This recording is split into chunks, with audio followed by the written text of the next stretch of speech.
La première question sur cette série sur les automatismes pour le brevet des collèges était: quel est le tiers de 27?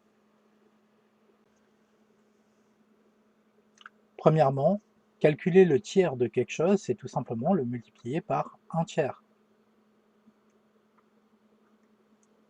Autrement dit, le tiers de 27, c'est un tiers fois 27.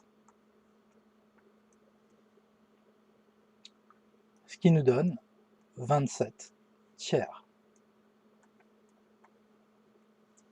Pour faire ceci, on utilise une formule assez célèbre. Lorsqu'on multiplie la fraction a sur b par c, il suffit de multiplier uniquement le numérateur par c et ensuite de diviser par b.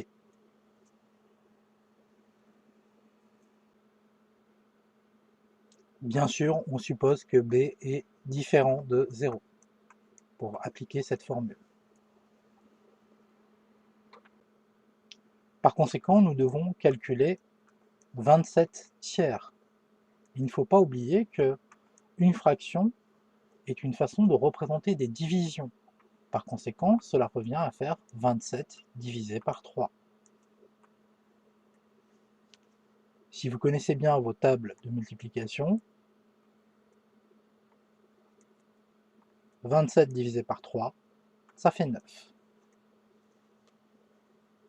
Je rappelle que 9 fois 3 est égal à 27. Par conséquent, 27 divisé par 3 est égal à 9.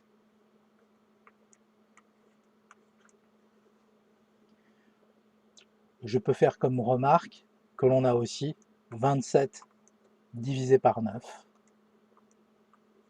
qui est égal à 3. Ceci est une astuce assez classique en calcul mental.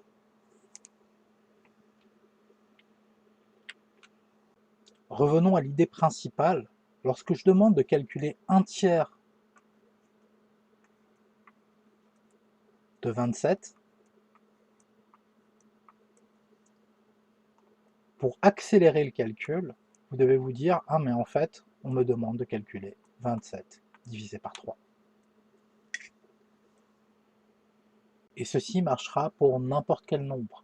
Si j'avais demandé un tiers de 33 par exemple, ben, on aurait fait exactement la même astuce, on aurait fait 33 divisé par 3. Ce genre d'astuce est à connaître par cœur. En gros, si je demande un tiers